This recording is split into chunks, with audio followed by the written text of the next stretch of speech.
ఓం శ్రీ సాయినాథాయ నమః. శ్రీ సాయి సచ్చరిత్రము 16-17 అధ్యాయములు. బ్రహ్మజ్ఞానమును త్వరగా సంపాదించుట. గత అధ్యాయములో చోల్కర్ తన మ్రొక్కునెట్లు చెల్లించనో, బాబా దానినెట్లు ఆమోదించనో చెప్పితిని. ఏ కొంచెమైనను భక్తి ప్రేమలతో ఇచ్చిన దానిని ఆమోదించదననియు, గర్వముతోనూ అహంకారముతోనూ ఇచ్చిన దానిని తిరస్కరించదననియు బాబా ఆ కథలో నిరూపించెను. బాబా పూర్ణ సచ్చిదానంద స్వరూపుడగుటచే కేవలం బాహ్యతంతును లక్ష్యపెట్టెడివారు కారు. ఎవరైనా భక్తి ప్రేమలతో ఏదైనా సమర్పించినచో మిక్కిలి సంతోషముతో ఆత్రముతో దానిని పుచ్చుకొనెడివారు. నిజముగా సద్గురు సాయి కంటే ఉదార స్వభావులు దయార్థ హృదయులు లేరు. కోరికలు నెరవేర్చు చింతామణి కల్పతరువు వారికి సమానము కావు. మనము కోరినదెల్లా నిచ్చు కామధేనువు కూడా బాబాతో సమానము కాదు. ఏలన అవి మనము కోరునవి మాత్రమే ఇచ్చును.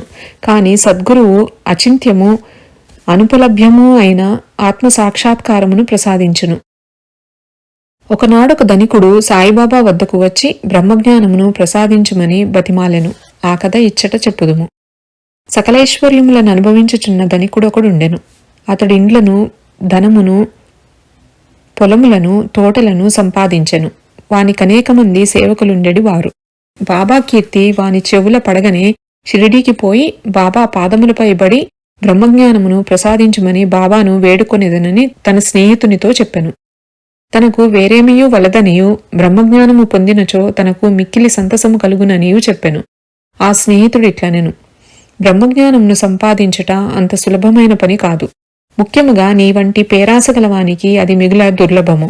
ధనము, భార్యాబిడ్డలతో తేలి మునుగుచున్న నీ వంటి వానికి బ్రహ్మజ్ఞానమునెవ్వరిచ్చెదరు? నీవొక పైసయేనును దానము చేయని వాడవే. నీవు బ్రహ్మజ్ఞానమునకై వెదుకునప్పుడు నీ కోరిక నెరవేర్చువారెవరు? తన స్నేహితుని సలహాను లక్ష్యపెట్టక రాను పోను టాంగాను బాడుగకు కట్టించుకొని అతడు షిర్డీకి వచ్చెను.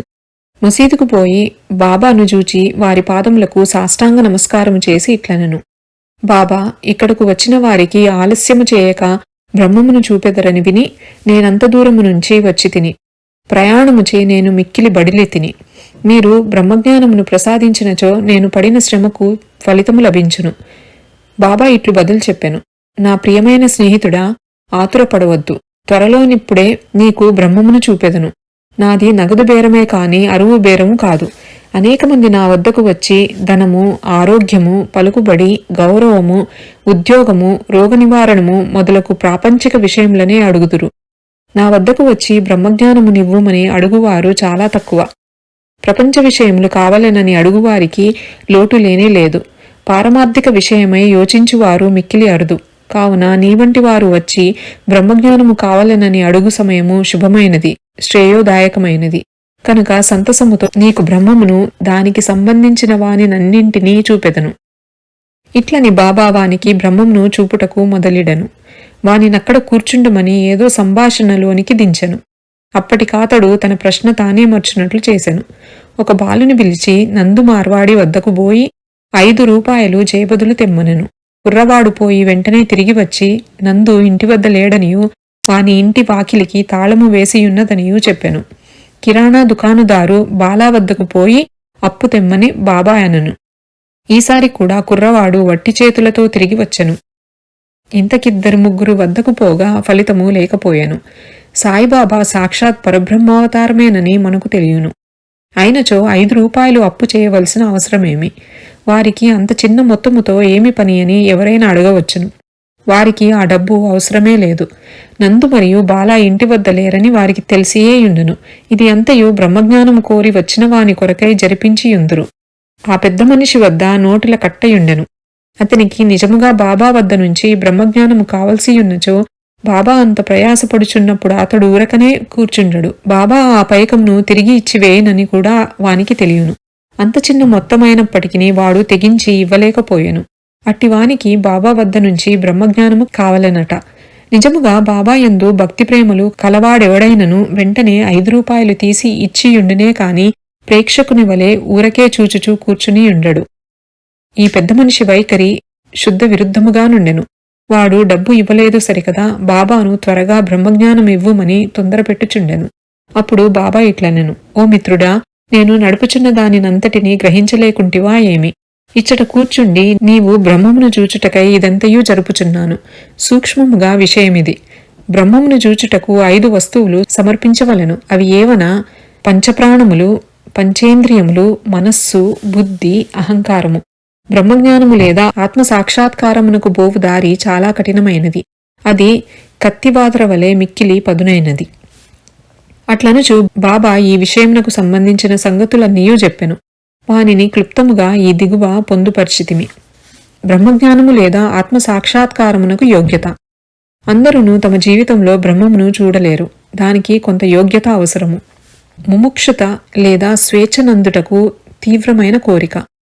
ఎవడైతే తాను బద్ధుడనని గ్రహించి బంధముల నుండి విడివడుటకు కృతనిశ్చయుడై శ్రమపడి ఇతర సుఖములను లక్ష్యపెట్టక దానిని పొందుటకై ప్రయత్నించును వాడు ఆధ్యాత్మిక జీవితమునకు అర్హుడు.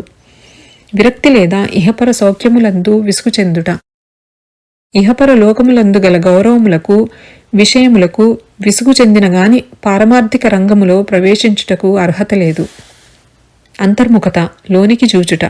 మన ఇంద్రియములు బాహ్యమును చూచుటకే భగవంతుడు సృజించియున్నాడు కనుక మనుష్యుడెప్పుడునూ బయటనున్న వానిని చూచును. కాని ఆత్మ సాక్షాత్కారము లేదా మోక్షమును కోరువాడు దృష్టిని లోపలకు పోనిచ్చి లోనున్న ఆత్మనేకధ్యానముతో చూడవలేను. పాప విమోచన పొందుట.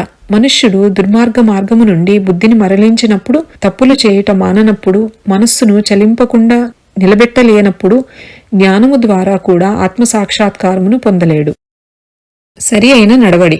ఎల్లప్పుడూ సత్యమును పలుకుచు, తపస్సు చేయుచు, లోన జూచుచు బ్రహ్మచారిగా నుండిన గాని ఆత్మసాక్షాత్కారము లభించదు.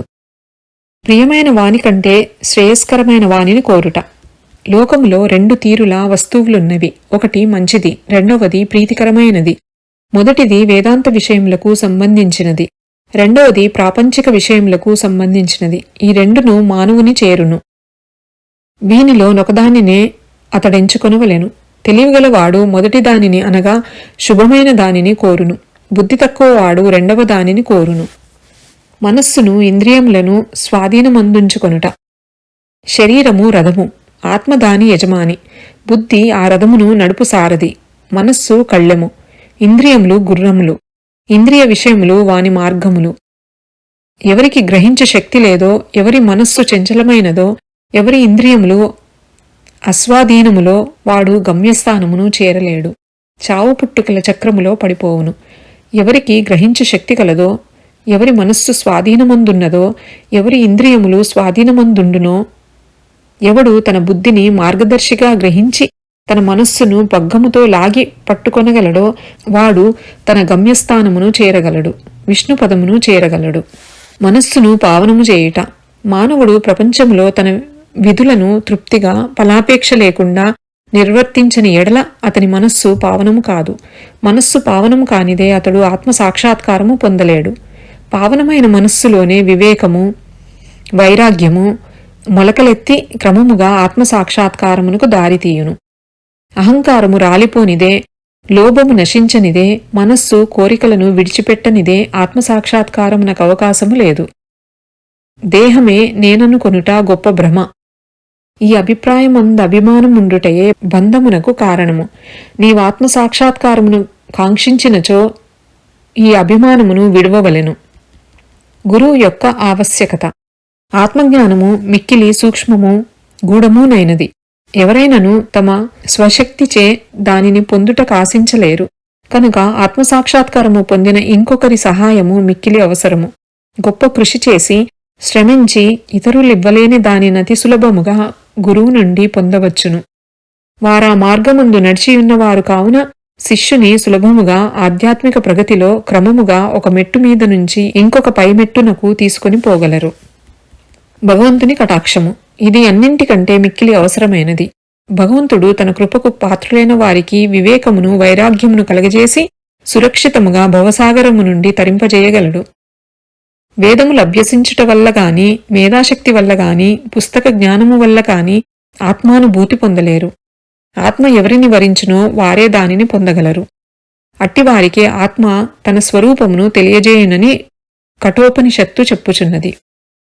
ఈ ప్రసంగము ముగిసిన పిమ్మట బాబా ఆ పెద్ద మనుష్యుని వైపు తిరిగి, అయ్యా, నీ జేబులో బ్రహ్మము 50 5 రూపాయల నోట్ల రూపముతో నున్నది. దయచేసి దానిని బయటకు తీయుము అనెను. ఆ పెద్ద మనుష్యుడు తన జేబు నుంచి నోట్ల కట్టను బయటకు తీసెను.